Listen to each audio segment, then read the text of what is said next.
You two, don't touch that table. Lara's voice sliced through the kitchen like a knife. Old folks don't really get what hygiene means. Mrs. Alder froze, holding an empty plate mid-air. Mr. Ernesto, beside her, lowered his eyes to the plastic flower-patterned tablecloth, wishing he could sink into it. The morning smelled like burnt coffee and contempt.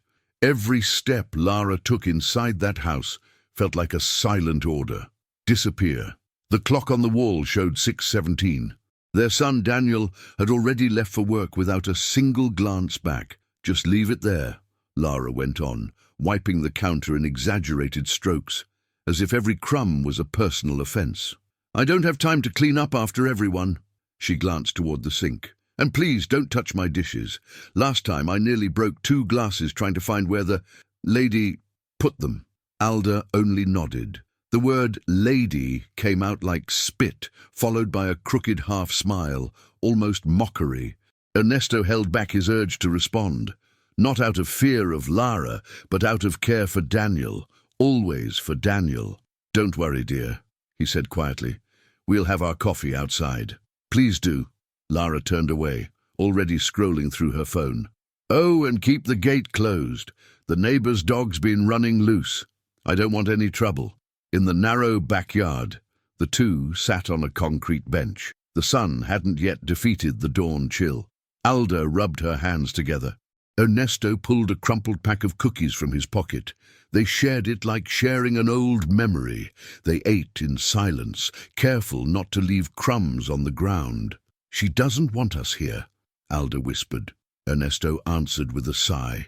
Ever since the heavy rain had shut down the repairs on their small house, they had come to stay temporarily with their son. That was the deal, a week, maybe 2. It had already been 3 months. And with each passing day, Lara found new reasons to turn them into ghosts. We can hold on a bit longer. He tried to smile.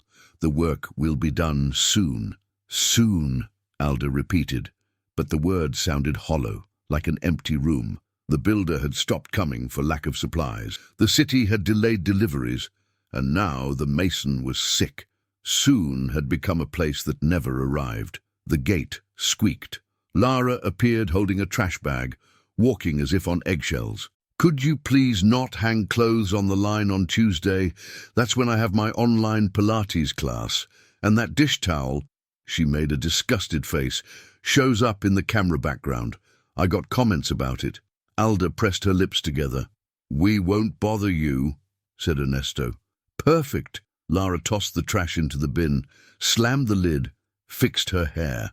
And Alda, try not to use my hand cream. It's expensive. You've got yours in the cabinet. Alda blinked, puzzled. I didn't use it. Must have evaporated then. Lara smiled without warmth. Funny, huh? Ernesto felt the heat of shame rise in his wife's cheeks. He stood up slowly. We'll go to the pharmacy later. We'll buy another one. No need, she said, already turning away. Just don't do it again. When she went back inside, Alda took a deep breath, trying to keep her dignity steady, like a cup without a handle. I didn't take anything, Ernesto. I know, my dear. In the living room, Lara's television talked to itself. News, gossip, a cruise commercial. Ernesto thought about the ocean Alda had always wanted to see and never did. He thought about how time makes promises, and if you don't guard them, it quietly steals them away. By mid-afternoon, Daniel sent a message. I'll be home late. Meeting. Behave yourselves. Love you. Ernesto read it aloud. The behave yourselves hurt more than the morning's humiliation. It wasn't the first time. It always came like that, stuck to a short, rushed love you that smelled like a full stop. He's tired. Alda defended him automatically. He works too much. He works, Ernesto repeated, pocketing the phone. Lara spent the rest of the afternoon dragging furniture, rearranging cabinets, slamming doors with the eagerness of someone desperate to make noise. When Alda offered help, she heard, No, no, no, thanks, but I prefer to do it my way. The kitchen's mine, the rules are mine. It just works better that way. By evening, the house reeked of disinfectant. Lara served dinner in separate portions, hers, Daniel's wrapped in plastic in the fridge, and two small plain white bowls for her in-laws. White rice, a bit of beans, 2 slices of sausage. Ernesto thanked her. Alda did too. Gratitude was the coat they wore to keep from shivering inside. "Daniel will eat later," said Lara, pointing to the fridge as a warning. "Don't move anything around." "We won't," Alda promised. "Good." Lara turned away, and before leaving, threw over her shoulder. "Oh, tomorrow morning someone's coming over. Please stay in your room. It'll be quick." "Who?" Ernesto asked. "My business." The answer hung in the air, heavy. Alda and Ernesto exchanged a look. "Someone's coming. Stay inside." Their house, no longer theirs, wasn't even a place of passage anymore. It had become a border, and on the other side, Lara. That night, Alda struggled to fall asleep. The room they used, Lara's old office, had a window facing the street. The lamp flickered whenever someone turned on the microwave. The mattress squeaked at the slightest move. Ernesto counted the hours. Midnight felt like an animal pacing outside. It was nearly 1 when they heard the front door open slowly, the faint sound of a key, soft footsteps down the hallway, whispers, Lara's voice, and a man's voice that wasn't Daniel's. "Tomorrow, then," the man said, muffled. "Tomorrow," Lara replied. "Before he gets home." They stopped breathing. Ernesto lifted his head, straining to listen. His heartbeat pulsed in his fingertips. "You know this will settle everything," the man went on. "No noise, no scene. Signed papers, car at the door. They'll think it's just a little trip. By the time they notice, they'll already be gone." Alda gripped Ernesto's arm so tightly her nails hurt. The color drained from her face. "I don't want trouble," Lara whispered. "No crying, no drama. It's just necessary. They're in the way. Daniel doesn't see it, but I do. My life," her voice shook. "It's stuck. I couldn't even handle my mom's comments." "So now you're a caretaker for your in-laws?" She forced a laugh. "I'm not a nurse. I want my house back." "Leave it to me," the man said. "The van gets here at 8. They sign here and here. We handle the rest. It's a clean place. Far, but clean, and no visits for a while, like you asked." Silence. A silence filled with agreement. "Good," Lara said finally. "I'll pay in cash. No transfers. Nothing showing up on a statement." Footsteps moved away. The door opened, then shut again. The hallway went still. Inside their room, the world had shrunk to a narrow tunnel where only 3 words could fit. Van, far away, no visits. Alda sat on the bed, her hands trembling. "They're going to take us," she said, her voice barely there, "without telling Daniel." Ernesto didn't answer right away. His face had changed, like an old shadow, the kind belonging to a man who's fought all his battles, had returned. "You heard signature, right?" he murmured. "They'll try to make us sign something, to authorize it. Papers. They know how to do this." "I won't sign." Alda pulled the blanket to her chin. "I won't." "Neither will I," Ernesto said. "But they might lie. Make it up. Say it's from City Hall or some benefit or a health form. And if we say no," he glanced at the door, "what if they force us?" Alda covered her mouth as if holding back a scream. "Daniel has to know." Ernesto looked at the phone on the nightstand. He remembered, "Behave yourselves." Remembered all the times Daniel, tired and buried in work, had chosen to believe the easier story Lara told. It was always practical, for everyone's good. "If I call now, she'll hear," he said, "and by morning." He shut his eyes briefly. It might be too late. Alda stood up slowly, like someone learning to walk after a fall. She went to the window. The street was empty. The streetlight's broken bulb cast a weak yellow halo on the asphalt. The wind stirred the leaves of the neighbor's tree, soft whispering sounds in the dark. "Ernesto," she called without turning around. "We're not waiting till morning. We're leaving." The silence that followed was different this time. It wasn't fear. It was decision. "Now?" he asked, though he already knew the answer. "Now," said Alda, her voice solid as stone. Ernesto stood. His hands no longer shook. His body carried a strength he hadn't felt in years, the kind that comes when you need to protect the ones you love. He grabbed the small backpack where he kept his medicine, his wallet, a wool sweater. Alda opened the drawer and took out the old photo of Daniel at 5 years old. Missing teeth, scraped knees, wide grin. She tucked it inside her dress like tucking in air. "No noise," he whispered. "Soft pants, nothing that rustles." "I know," she replied, tying her hair back. In the dark kitchen, they moved between chairs like shadows. The clock showed 12:38. Every second felt like a step closer to freedom. A spoon brushed against the edge of the sink with a faint clang. They froze, waited, nothing. The house kept breathing with Lara's steady, sleeping rhythm, fused with the dark. In the hallway, Ernesto picked up the gate key. He knew where it was. Lara had made him memorize it, "So you don't have to bother me all the time," and wrapped it in a cloth to muffle the click. Alda, with the photo in her pocket and her dignity held high, looked around one last time. The almost dead plant by the door, the doormat that said welcome but never meant it, the framed quote, "Lara adored. Gratitude turns what we have into enough." Ironically, that was the only thing that didn't feel empty now. Not because of Lara, but because of them. The gate gave a long, aching creak, almost a scream. Ernesto caught it mid-air before it could slam. Alda slipped out first, light and quick. He followed, closing it softly without locking, just resting it shut. Outside, the cold air bit their cheeks. The city slept. The sky was a blank sheet without stars. They began to walk, small steps, holding hands, like on their wedding day, like in mourning, like at every beginning and every end. "Where to?" Alda asked. Ernesto nodded to the left. "The bus station. There are benches, there's light. We'll figure things out from there." He took a deep breath. Away from the van. Away from tomorrow. Alda tightened her grip, and the fear that had followed her like a thin, stray dog took a few steps back. For the first time in months, she felt something close to freedom. Small, shy, but real. It was there between one step and the next. The church clock struck once, twice, 3 times. By the 3rd chime, they had reached the corner, and Daniel's house, with its pale blue porch light, was nothing but a fading dot in the dark. Inside her, a broken promise slept. On the sidewalk, a silent pact walked beside them. "No one is taking us away.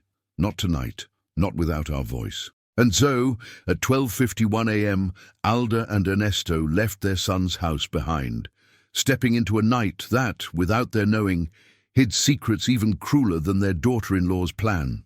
But it also held kind souls, small flashes of luck, and a justice that sometimes chooses the most unlikely hour to arrive. The next day was born grey and heavy, as if even the sky suspected what was about to unfold inside that house. The birds' songs sounded far away, and the street noise reached in only as muffled echoes through the walls. Alda woke before sunrise, as she always did, but not out of habit. It was the weight in her chest, the memory of what she'd heard the night before. She rose slowly, so she wouldn't wake Ernesto, and went to the kitchen. Lara was already there in her robe, scrolling through her phone with a cup of fancy coffee that smelled bitter, arrogance in liquid form. "Morning," Alda tried, her voice thin. "Morning for who?" Lara replied, eyes still on the screen. Alda shrank back. She made her own coffee in silence, just hot water and yesterday's bread. Ernesto came in soon after, his face tired. He tried to smile at his wife, but it faded the moment his eyes met Lara's. "I need you two to stay locked in your room this morning," Lara said, stirring her coffee. "I'll have company. Won't take long. I don't want any noise, not even your breathing in the hallway." "But Lara," Ernesto started, but she cut him off. "No buts. This is my house. My friends don't need to see the 2 anchors living here for free." The silence that followed was thick. Alda swallowed hard. "Of course. We'll stay in the room." Lara smiled, pleased. "Great. I'm glad you understand." She took 2 steps, then turned back with a smirk. "Sometimes I think you forget you're just guests." The word guests hit harder than any insult, because they weren't guests. They were parents, the foundation of Daniel's life. They had given him food, shelter, school, and health. Guests don't give up a lifetime for their child, but in Lara's mouth, they were nothing but burden. Ernesto took a slow breath. Inside, his mind burned. He remembered carrying Daniel on his shoulders, proud of every step the boy took, remembered sleepless nights, working double shifts to pay for college. And now he was here, reduced to an unwanted visitor. "It'll pass," he murmured to Alda once they closed the door. "Will it?" she asked, her voice trembling. "Ernesto, you heard the same thing I did. They're going to take us away without Daniel knowing." He didn't answer. He sat on the edge of the bed, staring at the floor. His head spun between memories and fear. How could their son be so blind? Didn't he see the poison dripping from his wife's every word? Meanwhile, Lara welcomed her so-called guests. Male voices filled the living room, firm, curt. The grandparents pressed their ears to the door, catching only pieces. "Sign here. By tomorrow morning it's done." No way for them to come back. Alda clasped her hands. Ernesto shut his eyes. When the footsteps faded and the front door closed, they stayed frozen for several minutes. The air felt heavy, as if the house itself were pressing down on them. "Ernesto," Alda whispered, "if we wait, they'll take us. You know it." He nodded slowly. "I know. Then we can't wait for Daniel," she insisted. "He won't believe us." Her certainty startled him. That gentle woman now spoke like a wall of stone. He held her hand. "Tonight, at midnight." She squeezed his fingers, firm. The rest of the day crawled by in torture. Lara ignored them, but every move of hers carried a hidden message. The way she locked the guest room door when she left, the way she hid papers in the living room drawer, the smug little smile whenever their eyes met. It all said the same thing: your time here is over. By late afternoon, Daniel came home exhausted. He dropped his briefcase on the chair and kissed Lara's forehead. "How was your day?" he asked, distracted. "Draining," Lara replied, hugging him. "But tomorrow things will finally get better." The look she threw at her in-laws was brief, but full of meaning. Alda swallowed hard. Ernesto's heart pounded. "Mom, Dad," Daniel greeted without moving closer. "Everything all right, yeah?" Alda smiled, hiding the pain. "All good, my son. Everything fine." He believed it. He always did. That night, while Lara and Daniel slept, Alda and Ernesto sat together in the dark room. The clock seemed to move slower. The faint hum of cars outside was a reminder that there was still a world beyond those walls, a world that could be harsh, but maybe the only way out. "Tonight," Ernesto said again, steady. "We're leaving." Alda took a deep breath. Her heart thudded so loud it felt like it might betray them, but there was more fear in staying than in running. And so, in the silence of that night, with a small suitcase hidden under the bed and courage bigger than despair, they prepared to cross the darkness that would change everything. The night felt endless. Lying on her side, Alda held the old photograph of her son as a child. Daniel's face, crooked baby teeth, bright eyes, seemed to mock the present. How could that little boy, who once said, "Mom, never let me go," grow into the man who now accepted his wife's cold silence? The memories began to unfold, as if the darkness of the room had turned into a movie screen. It was a sunny autumn morning. Ernesto was coming home from work, exhausted, when he saw little Daniel running barefoot in the yard, chasing a handmade kite. "Dad! Dad! Look, it's flying!" the boy shouted, his feet covered in dust. Ernesto dropped his empty lunchbox and, even dead tired, ran with him. He held the spool, teaching his son how to guide the wind. The boy's laughter was the fuel that erased every pain. From the window, Alda watched them with a dish towel in her hands and quiet tears in her eyes. One day he'll fly on his own, she thought back then. She never imagined that flight would also mean distance. Time went on, bringing bills and sacrifices with it. Ernesto picked up night jobs to make ends meet, washing cars, carrying crates at the market, anything that showed up. Alda sewed clothes for the neighbors, all so Daniel could study. When they finally managed to pay for his college tuition, Alda remembered the simple dinner they had to celebrate, pasta with red sauce. Ernesto lifted his glass of juice and said, "Our boy's going to be someone important." Daniel smiled, proud. And he was. Alda thought now, lying in that narrow room. But maybe too important to see us anymore. The memories carried the bitter taste of the first times Lara had shown up. From the start, her eyes on her in-laws had that hint of superiority. A comment about Alda's simple dress, a smirk when Ernesto told stories from his youth. They're nice, but too plain. Alda remembered hearing Lara say once over the phone, thinking no one was around. Daniel, love-struck, never cared. She didn't mean it that way, Mom. You misunderstood. And Alda believed him, or pretended to, just to avoid losing her son. Now, inside that small room, the scenes cut like blades. The barefoot boy who cried when his dad came home late. The teenager proud to take his mother's packed lunch to school. The young man who once said, "One day I'll buy you a better house." All of it seemed to fade the moment Lara took root in his life. Ernesto closed his eyes, but sleep didn't come. The words he'd overheard hours earlier echoed in his mind. "They're in the way. I want my house back." He got up and walked to the window. The street was still asleep, dimly lit by a flickering lamp. He took a deep breath. Alda joined him. "Do you remember when he said he'd never leave us?" She whispered. "I do," Ernesto replied, his voice heavy. "He said it the day he got his first job. He hugged us and promised he'd always be grateful." "And now?" she asked, tears welling up. "What happened to that promise?" Ernesto took a while to answer. He looked out again, as if the wind could deliver a reply. "Maybe he's still in there somewhere, Alda. But he's blind now." Lara's covered his eyes. She nodded, though deep down she knew Daniel's blindness wasn't just Lara's doing. It was also the comfort of someone who prefers not to see.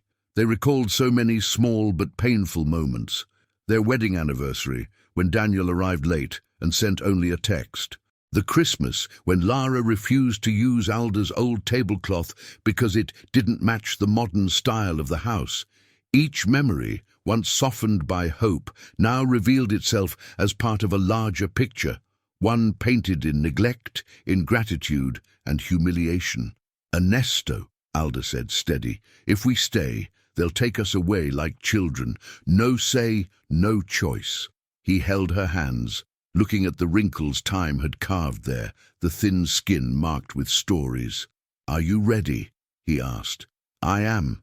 Not to run just out of fear, but to make sure they don't take our dignity." His heart raced. For the first time in that awful situation, he felt something close to pride. Pride in the quiet strength of the woman who had stood by him all her life. "Then that's it," he said. "Tonight, we won't be taken. Tonight, we decide." The hours that followed dragged on like centuries. Every sound in the house felt like a threat. Lara's muffled laugh on the phone, the opening of drawers, the slam of doors. Even the clinking of silverware sounded like a rehearsal for tomorrow's cruelty.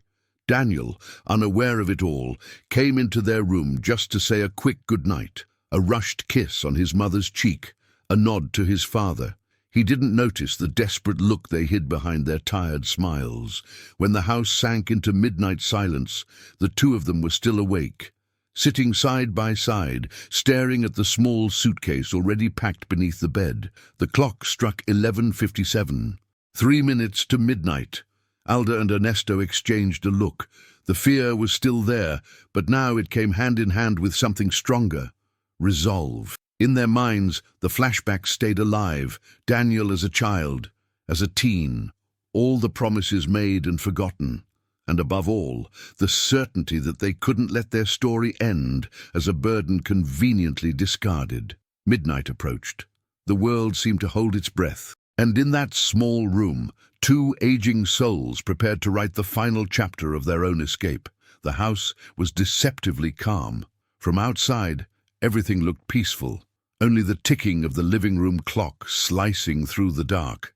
Behind those walls, poison was being poured in whispers, and that night Alda and Ernesto would hear the truth without disguise. It was just past midnight when low voices echoed down the hallway.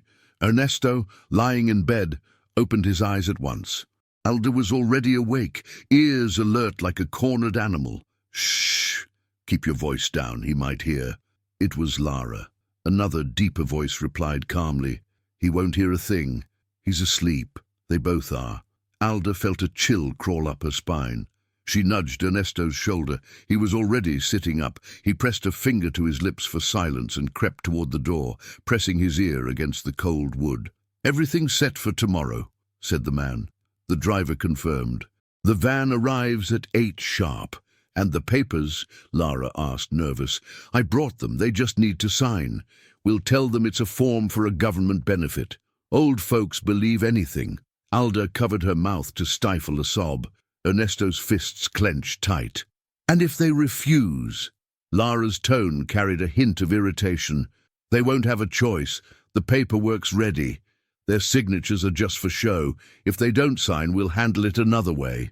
The point is, they're leaving." A heavy silence followed. Then Lara's voice came again, cold as ice. "I want it done fast. No scenes, no crying. By the time Daniel's back, they'll be gone. I don't want explanations or drama. He'll be upset at first, but he'll understand." "Understand?" The man laughed. "Men always do when a woman says it was for the good of the house." The laugh sliced through the hallway like a blade. Inside the room, Ernesto shut his eyes. His breathing grew heavy, heart pounding in his chest. "The nursing home's far, just like you wanted," the man went on. "No visits for a few months. They won't bother you." "Perfect," said Lara, pleased. "I want peace. I want my life back. I didn't get married to play nursemaid to old people." Those words pierced Alda's ears like sharp needles. She trembled, tears running freely down her face. Ernesto gripped her hand tightly, trying to lend her courage he didn't have. The voices faded away. The front door closed. Silence fell again. But now it was a silence thick with revelation. Ernesto stepped back from the door and returned to sit beside his wife. "It's not a suspicion anymore, Alda. It's certain." She didn't answer right away. Her whole body shook. Finally she whispered, "They're throwing us out like broken furniture." "We're not waiting," Ernesto said firmly. "They won't take us like burdens." He took a long breath, trying to steady himself. His mind worked fast, like it had years ago when he needed quick fixes at work. But this time it wasn't about survival at a job. It was about freedom itself. "Tomorrow, 8 o'clock, he repeated, glancing at the clock. "That gives us only a few hours. We have to leave before then." Alda looked at him, startled. "Leave?" "Yes," he said without hesitation. "Tonight." She swallowed hard. Fear tangled with courage in her chest. "And go where?" "Anywhere. The street, the bus station, a friend's place, doesn't matter. We just can't be here when that van pulls up." Alda nodded slowly. Her heart raced, but the decision felt inevitable. "Ernesto," her voice cracked, "what if Daniel never believes us?" He cupped her face in his hands. "Then at least he'll have to live with the doubt. But we won't be thrown away in silence." They stayed like that for a long moment, eyes locked, making an unspoken vow. Outside, Lara paced through the house, locking doors, turning off lights. Each click of a key was a cruel reminder. They were trapped in her cage, and in that instant, both of them understood. The night ahead would be their last chance. If they didn't act, they'd be taken against their will. Ernesto stood, opened the dresser drawer, and took out an old coat. He slipped into his pocket the small amount of money they had left. Alda gathered his medication and the photograph of their son as a boy. In the hush of night they began to prepare their escape. The clock read 1:42 a.m. Their breathing was heavy, but the decision was made. Before sunrise, those walls would no longer be their prison. And so, in the darkness, fear and dignity intertwined, they turned from victims into survivors. Morning crawled in like a sentence waiting to fall. Sunlight leaked through the curtains, but it didn't bring warmth. Alda had barely slept. Ernesto, restless, got up early, his mind still replaying every word they'd overheard. Daniel was in the kitchen, tie crooked, rushing for work. The smell of fresh coffee filled the air. Lara was setting the table, but the way she smiled said it all. Not kindness, but victory. "Morning, Dad." "Morning, Mum," said Daniel, barely glancing up. "Sleep well?" Alda wanted to tell him the truth, but only managed a faint nod. Ernesto, though, drew a deep breath and decided this was his last chance to reach his son. "Daniel," he began, his voice grave, We need to talk. Daniel paused, adjusting the papers in his briefcase. Now, Dad, I'm running late. It's important, Ernesto insisted. Very important. Lara jumped in before the silence could settle. Ernesto, he can't be late. You know how those meetings are. She placed a hand on her husband's arm, wearing that rehearsed sweetness that fooled almost everyone. Let's talk later, okay? It can't wait, Ernesto said, staring straight at his son. You need to hear me now. Daniel sighed, impatient. Fine, go ahead, but make it quick. Alda's heart raced. Ernesto glanced at her, then turned back to Daniel. Last night we overheard a conversation. Lara was here with a man.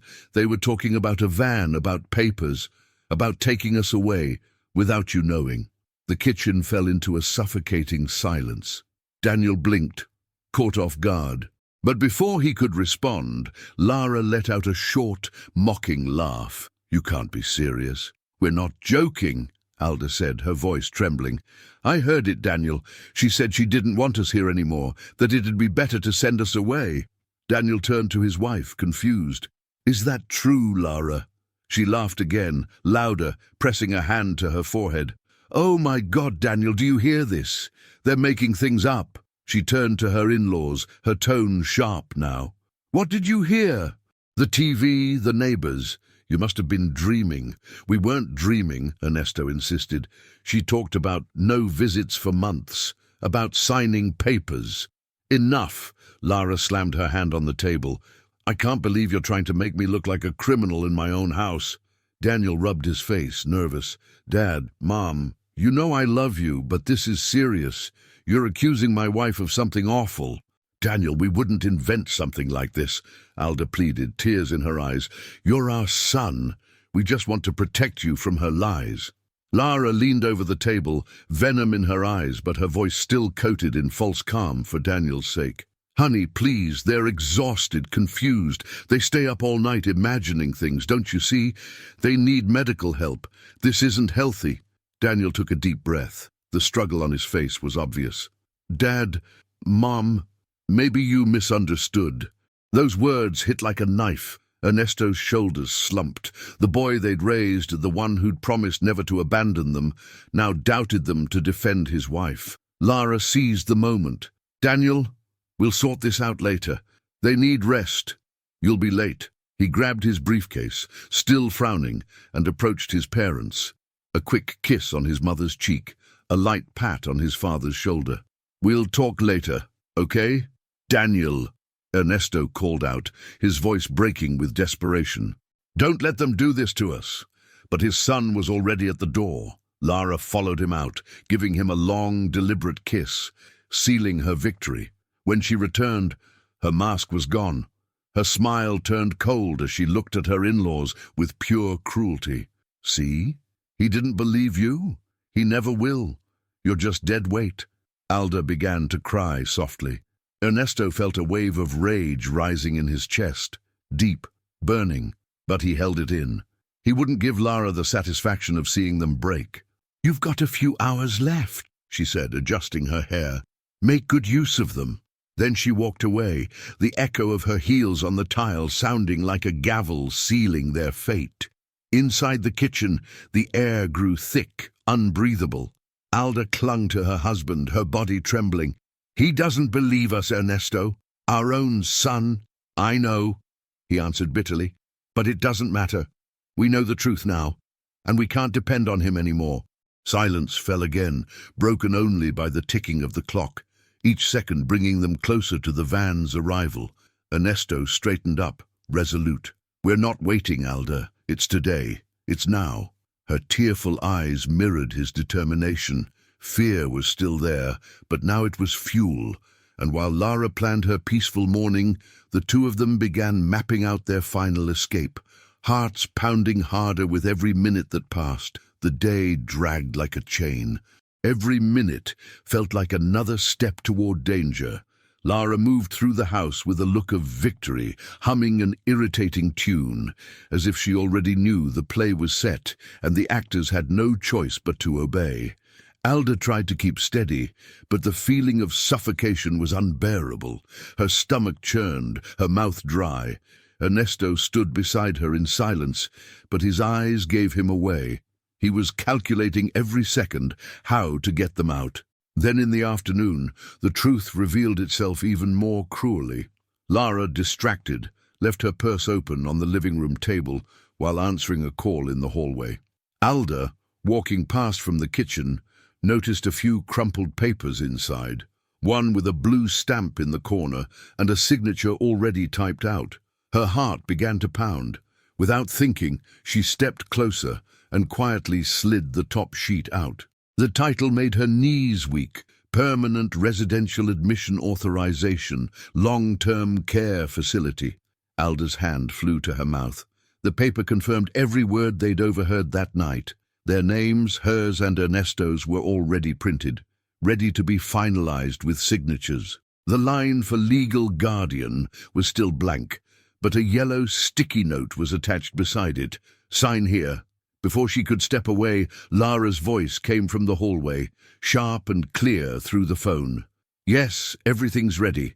The papers are signed and waiting. Tomorrow, 8 sharp. Don't worry, they'll sign. I'll take care of it myself. Alda's blood ran cold. She rushed to the bedroom, clutching the document under her apron. Ernesto's eyes widened as he read. It's written right here, Alda. Permanent residential admission. That's not a visit. That's not support. That's prison. He crumpled the paper in his hands, voice thick with fury. They're trying to bury us alive. Ernesto, what if she says we're crazy? What if Daniel believes her again? Alda's voice shook. They could even fake our signatures. You know how it is. That's exactly why we can't wait, he said, determined. If we stay, we'll be taken. Tonight, we're leaving. Alda looked around at the small room that no longer felt like theirs. The suitcase hidden under the bed seemed to call her name. But where will we go? We don't know anyone in this city. Anywhere the wind takes us. Better on the street than locked up behind walls pretending to care. His words hit like lightning. It was the first time Ernesto said out loud what they both already knew. They were alone. The sun, who should have been their refuge, had turned into silence. That night, Lara cooked dinner as if nothing had happened. She served herself a full plate, wrapped one meal for Daniel, and placed 2 plates before her in-laws. Half-cooked rice and watery beans. Eat up. You'll need your strength tomorrow. Her smile had more poison than sweetness. Alda lowered her eyes to the tasteless food. Ernesto stared at his plate but didn't touch it. We're not hungry, he said flatly. Suit yourselves. Lara shrugged and turned on the TV. Alda took a deep breath. She knew they couldn't waste energy. Every bit of strength would be needed for the night ahead. Back in their room, with the door closed, Ernesto pulled out the crumpled document. This is our final warning, he said. If we stay, by morning we'll be gone with no way back. Then tonight, Alda began, her voice breaking. Tonight we run, he finished. They decided to wait until the house was fully asleep. Every detail was planned. Take the small suitcase, bring only what was essential, slip through the gate without a sound. Ernesto knew where the key was. Lara had made him memorize it, so she wouldn't be bothered. What if she wakes up? Alda whispered. She won't. His tone was steady, carrying them both. And if she does, we go anyway. Alda sat on the bed, holding the old photo of her son again. Her wrinkled fingers traced Daniel's childhood smile. How could he let this happen? She murmured. He doesn't see, Ernesto said. But we do, and we won't let ourselves be erased. Alda looked at him. In that time-worn face, she saw the same man who once worked until dawn to give their son a better life. And now, in another long night, he would work again, but this time to save their dignity. The living room clock struck 9. Each chime echoed in their chests as a reminder. Time was running out. Lara went upstairs early, complaining of a headache. The sound of her bedroom door closing was the signal they had been waiting for. In the dark, Alda and Ernesto exchanged a look. No words were needed. The pact was sealed. The suitcase was ready. The crumpled paper kept as proof, their courage, greater than fear. The daughter-in-law's plan was now fully exposed. The help was a trap. The care was disguised abandonment. There were no doubts left. There was only one way out: escape. And while the house slept, their hearts were already walking down the empty street, even before their feet left the floor. Dinner that night turned into a play of pretenses. Lara, in her new dress and high heels, walked back and forth like the lead actress who refused to share the spotlight. Daniel, still in his loosened tie from work, seemed like her shadow, smiling when expected, nodding automatically, unaware of the rot behind the performance. The table was set with fine china, crystal glasses, and napkins folded into flowers. But for Alda and Ernesto, the scene was different. 2 simple plates, apart from the main table, no glasses, no tablecloth. They were seated near the door, extras in a play, without a single line to speak. One nosy neighbor, one of the dinner guests, commented cheerfully, "Oh, how lovely to see the whole family together. These must be Daniel's parents, right?" Lara didn't miss the chance to strike. "Yes, my in-laws. They've been staying with us, temporarily." She let out a small, poisonous laugh. "It's about time we sorted that out, you know?" Some guests laughed awkwardly. Others just looked down in silence. Daniel lowered his eyes to his plate, visibly uncomfortable, but said nothing. Alda felt her face burn. Her frail, wrinkled hands trembled in her lap. Ernesto glanced sideways at her, and in that look was a silent plea. "Hold on a little longer." The dinner continued with talk of business, travel, and plans. Lara was the center of attention, telling stories, showing photos on her phone, laughing loudly, until one of the men said, "I admire people who can take care of their parents at home. It's not easy, but it's the right thing to do." "Mine help out even with the kids." Lara burst out laughing, loud enough to turn every head at the table. Oh, if only that were the case here. She turned to Alda and Ernesto with a look of disdain. "But unfortunately it's not. With all due respect, they can barely take care of themselves. I have to keep an eye on them so they don't break anything, get lost, or do something foolish. It's a daily burden." The table went dead silent. Some guests lowered their eyes, embarrassed. Others hid behind awkward sips of wine. Alda felt her chest tighten, her breath short, as if the air had been sucked out of the room. Ernesto sat stiffly, staring down at his empty plate, his clenched jaw betraying the rage burning inside him. Daniel cleared his throat, trying to diffuse the tension. "Lara, you don't need to talk like that." But she went on, relentless. "I'm just being honest, darling. Life isn't a fairy tale. Some people still think it's noble to carry that kind of weight, but I prefer to be realistic." Ernesto couldn't stay quiet any longer. He stood, leaning on the chair for support. His voice came out deep, shaky but strong.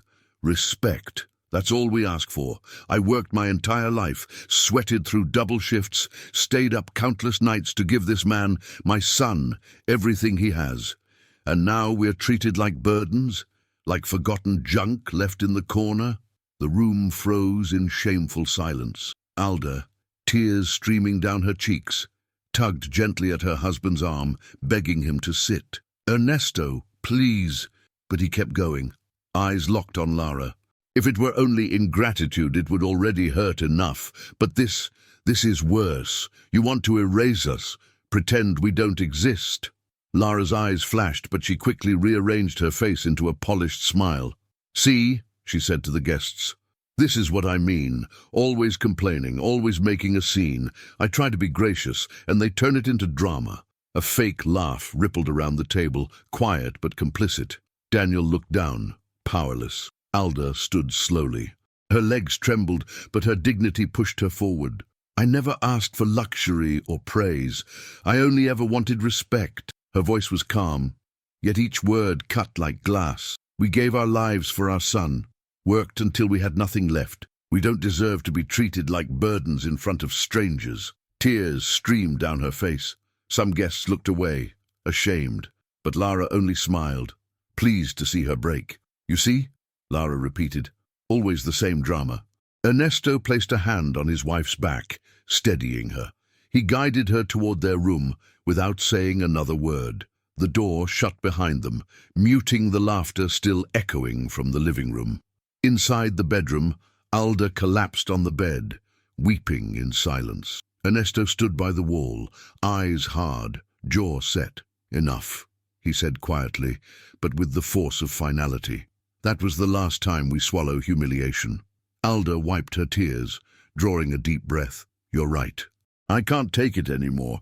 Tonight, Ernesto, we leave tonight." He nodded. In that decision there was a strength greater than pain. Downstairs, Lara laughed loudly as if nothing had happened. "Forgive the scene. My in-laws are like that. So difficult to deal with. Daniel and I have done our best, but it's just not working anymore. Tomorrow, finally, everything will be taken care of." The guests raised their glasses, some out of politeness, others because they actually believed her. Daniel forced a faint smile, a prisoner in a marriage where his voice no longer carried weight. Meanwhile, upstairs, two wounded hearts held onto the only thing they had left, the courage to run before it was too late. Back in their room, Ernesto opened the hidden suitcase. They folded simple clothes, packed medicine, the old photo of Daniel as a child, and the crumpled document that revealed Lara's cruel plan. Each item placed inside felt like a farewell. "Tonight at midnight," Ernesto said again. "When everyone's asleep, we go." Alda nodded, holding his hand. "And we don't look back." The living room clock struck 10. Downstairs, forced laughter still echoed, but in their hearts there was only silence. The silence of resistance, of dignity, of escape. At 11:15, the last guest finally left. The faint ring of glasses lingered in the air, mixed with the hollow laughter that had filled the night. Lara, satisfied with the show of humiliation she had staged, began clearing the plates, humming like someone who had just won a battle. Daniel, drained, went upstairs without a word, leaving her alone downstairs. In their room, Alda and Ernesto waited in silence, sitting side by side on the edge of the bed. Neither could sleep, neither could cry. The pain had already turned into resolve. "Are you ready?" Alda whispered. Ernesto nodded. "Ready. Tonight is our night." The house seemed to breathe differently. Every creak of the wood, every faint noise in the distance, felt like a warning that someone might discover what they were about to do. The small suitcase, carefully packed, was hidden behind the dresser. Inside, only the essentials: clothes, medicine, the document exposing Lara's plan, and the photograph of Daniel as a boy. "We'll wait for midnight," Ernesto murmured, glancing at the clock, "when the silence is deepest." Alda clutched the old coat against her chest like a shield. Her heart raced, not only from fear, but from the fragile hope that beyond those walls, freedom might still exist. At 11:58 p.m., the house finally fell silent. Lara switched off the last lights in the living room and locked the front door. The sound of her heels on the stairs echoed like hammer blows. Moments later, silence, deep and complete. Ernesto rose slowly and grabbed the suitcase. His eyes met Alda's. She took a deep breath, trying to steady her trembling hands. "It's time," he whispered. They opened the bedroom door carefully. The hallway was dim, lit only by the weak glow of a single bulb. Their breathing sounded too loud, as if even a sigh could betray their escape. As they descended the stairs, every creak of the wood felt heavy. Alda held onto the handrail, terrified that even the faintest sound could wake Lara. Ernesto went first, his body firm, eyes sharp, shielding his wife as they moved. The smell of wine and food still lingered in the living room. The dining table, now empty, seemed to mock them. Every glass seemed to hold the memory of the humiliation they'd suffered only hours earlier. "Slowly," Ernesto whispered, pushing open the kitchen door to reach the backyard. At the gate, their hearts pounded in their throats. The key was in Ernesto's pocket, wrapped in a piece of cloth to muffle the sound. He took a deep breath, slid it into the lock, and turned it carefully. The dry click sounded like thunder to their ears. They froze, motionless, listening for any movement upstairs. Nothing. The silence held. Alda went first, clutching the suitcase tightly. Ernesto followed, closing the gate gently, not locking it fully, just resting it in place. They didn't want to leave traces that could alert Lara too soon. Outside, the night greeted them with a cold wind and a sky stripped of stars. The street was empty, lit only by a flickering lamppost on the corner. Every so often, a dog barked in the distance or a car engine rumbled far away. They started walking, hand in hand, small but steady steps. Every meter was a victory against the cruel fate that had been planned for them. "Where do we go?" Alda asked, her voice shaking. "The bus station," Ernesto said. "There's light there, people. Benches. From there, we'll decide what's next." As they walked, Alda looked back once. The house still stood there, its porch light glowing faint blue. It was once home, now a cage. Tears rolled down her face, but they weren't tears of weakness. They were goodbye. "I never thought we'd leave like this," she whispered. "Neither did I," Ernesto replied. "But this way, at least, we're leaving by choice, not dragged out like baggage." With every step, the fear faded a little.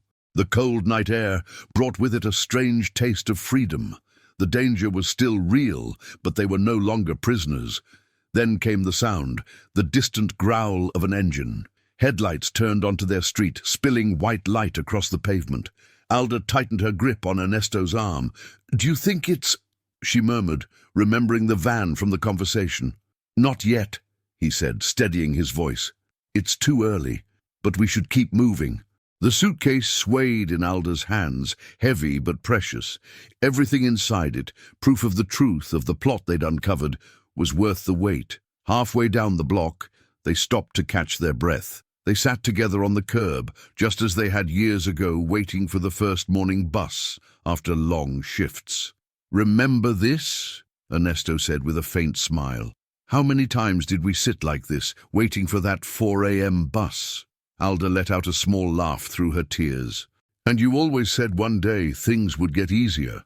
And they did, for a while," he exhaled. "But now, we can't let our story end like this." Alda squeezed his hand.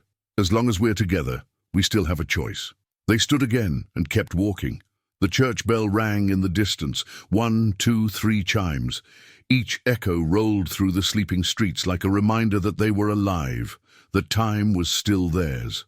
With every corner they crossed, the sting of humiliation faded a little more. Step by step, their dignity rebuilt itself brick by brick. And in that cold, empty street, Alda and Ernesto were no longer victims. They were survivors, authors of their own escape. They weren't just running from Lara, they were walking towards something greater, the right to exist with dignity, to be seen as people, not burdens. The future was uncertain, the threat still close. But that dark street, under the quiet sky, felt more like home than the house they had left behind. The night was silent, but midnight silence is never innocent. Every crack in the pavement, every whisper of wind, carried meaning. Alda and Ernesto walked hand in hand, quick small steps as if carrying their lives in their feet. The suitcase swung softly at Alda's side, its zipper clinking, a sound so fragile it felt like a bell that could wake the whole world. O som dos motores enchia o ar como coração metálico batendo sem parar. Alda e Ernesto pararam por instante diante da entrada, observando o vai e vem de gente. Mochilas, malas, olhares cansados, vozes cruzando na pressa da madrugada. "Chegamos", disse Ernesto com a voz rouca. Alda assentiu, apertando o casaco no peito. O calor do lugar, misturado ao cheiro de café requentado e óleo queimado, trouxe uma sensação estranha de alívio e vertigem. Pela primeira vez em muito tempo, ninguém os olhava com pena ou desprezo. Eram apenas mais 2 viajantes entre tantos outros, invisíveis, mas livres. Caminharam até um dos bancos de ferro e se sentaram. O chão gelado refletia as luzes brancas do teto. Um alto-falante chiava nomes de destinos: linha interestadual, partida às 2h20, plataforma 3. "Para onde vamos?", perguntou Alda, olhando os painéis de horários. Ernesto ficou em silêncio por alguns segundos, observando os nomes das cidades que piscavam nas telas. Itapevi, Sorocaba, Ribeirão, cada um parecia prometer uma nova chance. "Para onde o primeiro ônibus nos levar?", respondeu enfim. Não precisamos de planos agora, só distância. Alda assentiu. As mãos dela ainda tremiam, mas o olhar começava a mudar. Onde antes havia medo, agora nascia algo novo, uma centelha de vida. Enquanto esperavam, um senhor de boné se aproximou, vendendo café em copinhos de isopor. Ernesto comprou 2. O líquido estava amargo, forte, mas era o gosto da liberdade. "Faz quanto tempo que não tomamos café fora de casa?" perguntou Alda, sorrindo de leve. "Desde antes de Lara dizer que era desperdício", respondeu Ernesto, e os dois riram baixo, cúmplices. O riso foi breve, mas verdadeiro. Um som pequeno que quebrou a tensão de semanas. Um ônibus estacionou na plataforma próxima. O letreiro dizia: "Interior, saída 02210. Ernesto levantou, pegou a mala e olhou para Alda. "Vamos nesse. Seja onde for, será longe o bastante." Ela se pôs de pé, respirando fundo. Caminharam lado a lado até a bilheteria. O atendente, sonolento, nem perguntou muito. Apenas entregou 2 bilhetes e apontou o portão. Quando subiram as escadas do ônibus, Alda olhou pela janela. Lá fora, a cidade parecia um corpo adormecido. Os postes, as ruas vazias, os prédios frios, tudo ficava pequeno à medida que o motor ganhava força. "Ernesto!" ela sussurrou, segurando a mão dele. "Você acha que Daniel vai perceber que não estamos mais lá?" Ele olhou pela janela antes de responder. "Vai perceber, mas talvez tarde demais." O ônibus arrancou devagar, deixando para trás o terminal, o bairro, a casa e todos os fantasmas que tentaram aprisioná-los. A cada quilômetro, o passado se afastava e o peso nos ombros diminuía. Alda encostou a cabeça no ombro do marido. "Ainda tenho medo", confessou. "Eu também", respondeu ele, acariciando a mão dela. "Mas agora o medo é nosso, não é de ninguém mais." Lá fora, o horizonte começava a clarear. Um fio de luz nascia no céu, dissolvendo o breu da madrugada. E quando o primeiro sol tocou o rosto de Alda, ela fechou os olhos e sussurrou: "Estamos livres, Ernesto." Ele apertou a mão dela, olhando para o nascer do dia. "Livres", repetiu, "e vivos." Enquanto o ônibus seguia pela estrada vazia, levando 2 corpos cansados e 2 almas renascidas, o mundo parecia, pela primeira vez em muito tempo, um lugar onde ainda era possível recomeçar. For Alda and Ernesto, it wasn't just a bus terminal. It was a temporary refuge, a place where they could finally breathe without the fear of hearing footsteps behind a door. Alda clutched the suitcase against her chest, as if holding a treasure. Ernesto kept his posture straight, even though his knees ached with every step. They sat on a cold metal bench off to the side, where the harsh fluorescent lights left them exposed, but safe from the darkness outside. "We made it," Alda whispered, barely believing her own words. "They didn't catch us." "Not yet," Ernesto replied, scanning the area, "but we need to think about what comes next." A gust of cold air blew in through the automatic doors. Alda shivered, pulling her worn coat up to her chin. The metal bench seemed to drain the last bit of warmth from their bodies.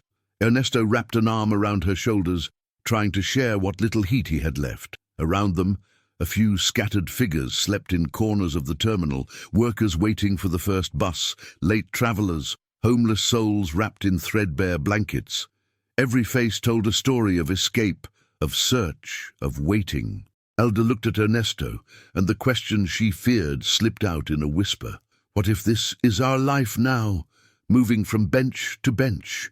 He met her gaze steadily. "Then we'll still be free. Better to own our lives on a cold bench than be prisoners in a warm bed without dignity." Outside, the sounds of horns and engines echoed through the night. A bus arrived, hissing smoke, and dozens of passengers stepped off, dragging suitcases, hugging loved ones. Alda watched them with quiet envy. All of them had someone waiting, except them. She sighed.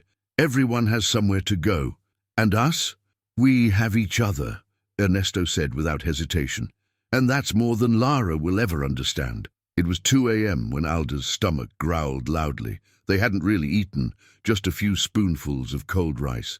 Ernesto noticed. "I'll see if I can find something," he said, struggling to his feet. But Ernesto, we don't have much money. We have enough to get through the night, he assured her. He walked to the small cafeteria still open and returned with 2 simple rolls and 1 small coffee split into 2 cups. Alda held the bread as if it were a feast. The bitter coffee burned on the way down, but it brought warmth. Better than Lara's dinner, Ernesto said with a tired smile. Alda laughed softly, a sound mixed with tears. As they ate, fear crept back in. Alda's eyes darted to every person entering the terminal.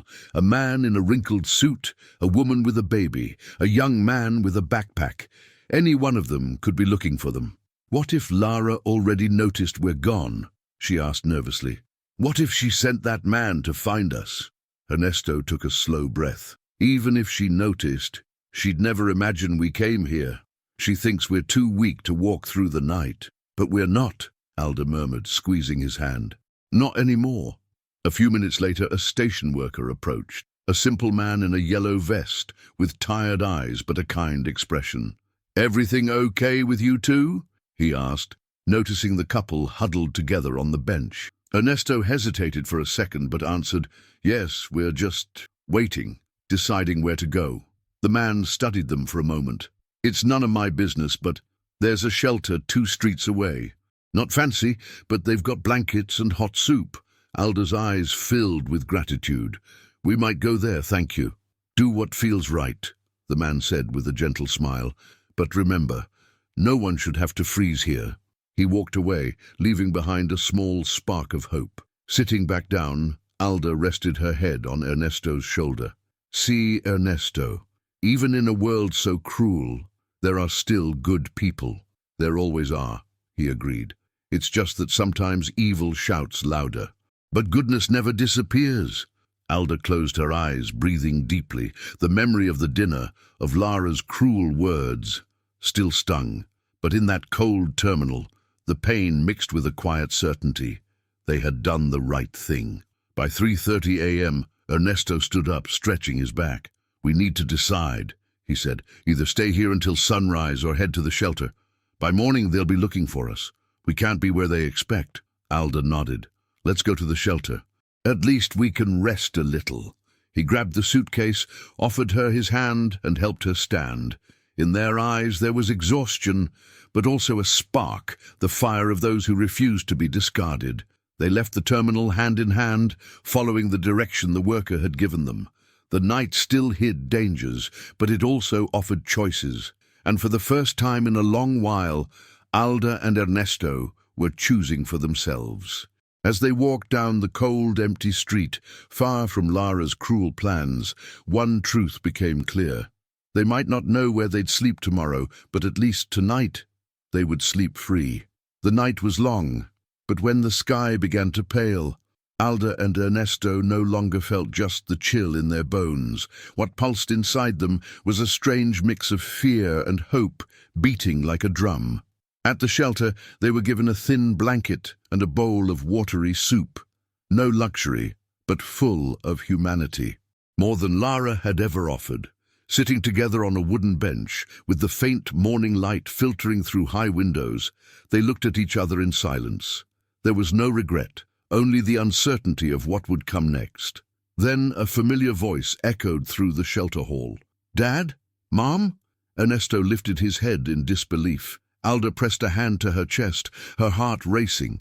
It was Daniel, standing at the doorway, eyes wide, jacket wrinkled, his face etched with panic. He rushed toward them, breathless, as if he had run across the entire city searching.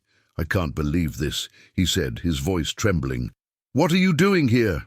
Alda tried to speak, but tears choked her words. Ernesto drew a deep breath and looked straight at his son. We're here because your wife wanted to send us away, Daniel, far from you. No visits, no return. Daniel frowned, confused. That's impossible. Ernesto reached into the suitcase and pulled out the crumpled document they had found. He placed it firmly in Daniel's hands. Read it. Daniel took the paper, and when he saw the title, Permanent Care Authorization, The ground seemed to vanish beneath him. His eyes raced down every line. The yellow sticky note that read "Sign here" screamed at him. "No, it can't be," he whispered. "She wouldn't do this." Alda, still crying, stepped closer. "We heard it with our own ears, Daniel. She said she wanted peace, that she didn't want to be a nurse to old people. She planned to send us somewhere far away, a place without visits." Daniel staggered back, stunned. The paper shook in his hands. I didn't know," he stammered. "She told me you were tired, that you needed help. I trusted her." "You trusted the wrong person," Ernesto interrupted, voice steady. "You trusted so much, you almost lost us forever." Daniel ran his hands over his face, crushed beneath the weight of the truth. In that moment, he looked like a boy again, lost and unsure. "Where is she now?" he asked, anger beginning to rise. "Probably sleeping," Ernesto replied coldly, satisfied with what she planned. "But today she'll hear our voices." Daniel's eyes filled with guilt. "I don't know how to ask for forgiveness." "Don't ask," Alda said softly, her voice trembling. "Show us. Show that the son who once promised never to leave us is still there." Hours later, the three of them walked back home together. The road was quiet, filled only with the sound of Daniel's hurried steps. Alda held on to Ernesto's arm while he kept his gaze fixed ahead, ready for what was to come. When they opened the door, they found Lara in the living room, wearing a robe and sipping coffee as if it were just another normal morning. Her smile faltered for an instant, then returned, dripping with mockery. "Well, look who's back. You ran away like children, and the boy came chasing after you. How pathetic." Daniel threw the document on the table with a slap. "What's pathetic is what you did." Lara went pale. She tried to laugh it off. "Oh, that? Just a support form, nothing serious. You misunderstood. No visits for months? Permanent care?" Daniel pointed at the lines. "You lied to me, Lara." She tried to compose herself, but her mask was slipping fast. "I just wanted peace. I wanted our home back." "You don't build peace by destroying the people who gave me life," Daniel shouted, his voice echoing through the room. Alda cried silently. Ernesto stood still, his eyes glistening, but refusing to crumble. "Daniel, you don't understand," Lara snapped. "They're a burden. They're ruining our lives." "They are my life," Daniel's voice broke.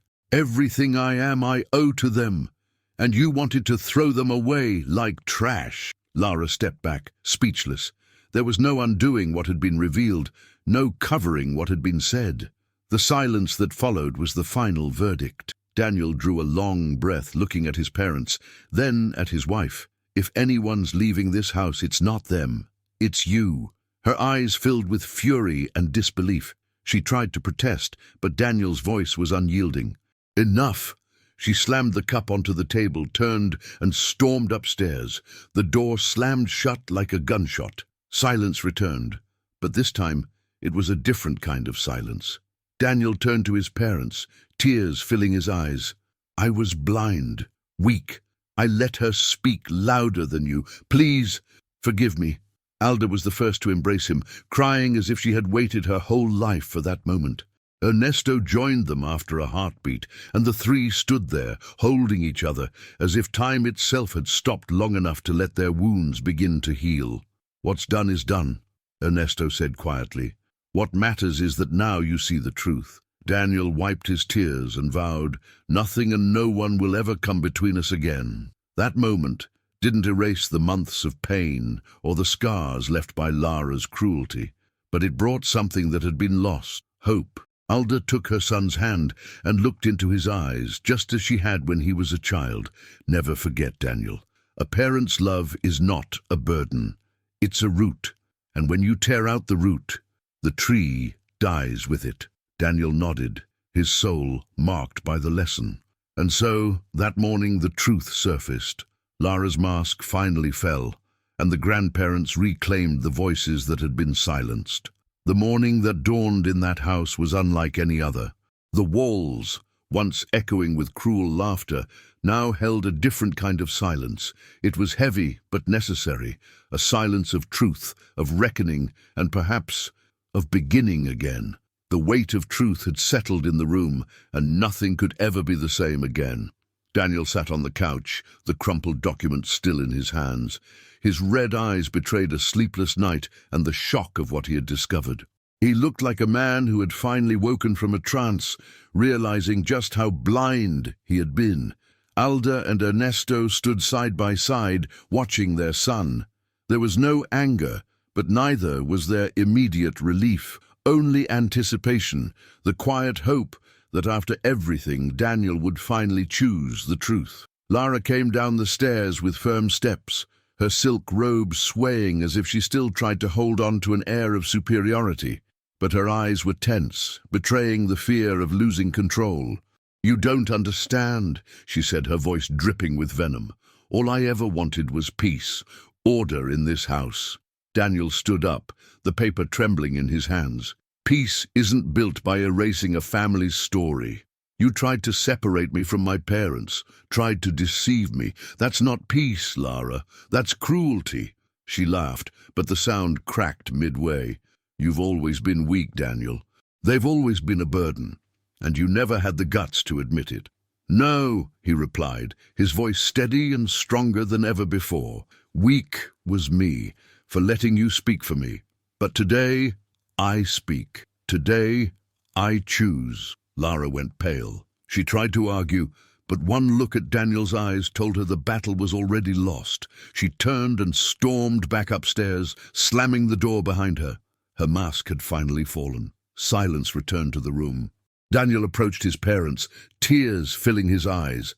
"I failed you both. I let you be humiliated, treated like strangers in your own home." His voice broke, but sincerity filled every word. "If I could go back—" Alda stopped him, placing her trembling hand over his. "Don't look back, look ahead. What matters now is what you'll do from here on." Ernesto, his voice firm but soft with emotion, added, "Words don't heal wounds, son, but actions can." Daniel nodded, breathing deeply, as if accepting an unshakable decision. "Then I'll show you. I'll prove that I'm still the son you raised." In the days that followed, change was visible. Daniel cancelled every document Lara had prepared. No institutional papers, no permanent care requests, nothing remained valid. The house, once cold, began to fill with life again. Alda went back to tending her garden, smiling as the first flowers bloomed. Ernesto walked through the neighborhood once more, greeting the neighbors with his head held high. Daniel was always present, helping his mother in the kitchen, accompanying his father to appointments, sitting at the table to listen to stories he had never cared for before. Every gesture was a silent apology, every act a brick rebuilding the broken bridge. Lara, now isolated, drowned in her own bitterness. The perfect wife image crumbled before the neighbors, who whispered about her cruel plan. What was once admiration turned to contempt. She couldn't stand it, but there was no way to erase what everyone knew. One afternoon, Daniel took his parents to the park where, years ago, he had learned to ride a bike. They sat on the same wooden bench, now worn by time. He looked around and smiled with quiet sadness. "It was here that I told you. I can do it on my own." He paused, swallowing hard. "But I only could because you were there, holding me before the fall." Alda wept, resting her head on his shoulder. Ernesto, moved, replied, "And we'll be here until the end, Daniel. But now it's your turn to hold us." "I will," Daniel promised. "I'll never let anyone take from you what you deserve most, respect." Life went on, but the scar of that story left an eternal mark. Alda and Ernesto proved that even in old age, there is strength to fight for dignity. They showed that courage isn't about youth. It's about refusing to be treated as a burden. Daniel learned that no success in the world is worth turning your back on your roots, that listening to those who have always stood beside you is more valuable than any comfort. And Lara became the example of what happens when pride and cruelty speak louder than love. You lose everything. One late afternoon, the three of them sat in the backyard. The sky was painted in shades of orange, breathing peace. Alda watered her plants calmly. Ernesto read the newspaper, and Daniel watched them with a soft smile. "You've taught me more now, in silence, than you ever did in my whole childhood," he said.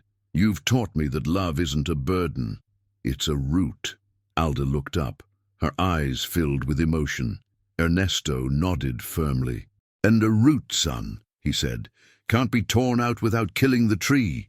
Daniel held his parents' hands, forming a circle that felt unbreakable. And in that moment, everything that had once been broken began to heal. The midnight escape, the hurried footsteps in the dark street, the cold bus station, the tears and fear, all of it became proof. Proof that dignity cannot be stolen, and that a parent's love is never a burden. In the end, it wasn't the walls of the house that defined that family. It was the courage of two grandparents who refused humiliation. It was the transformation of a son who, after almost losing everything, learned to see what truly mattered. And the phrase that echoed as the final lesson was simple but eternal.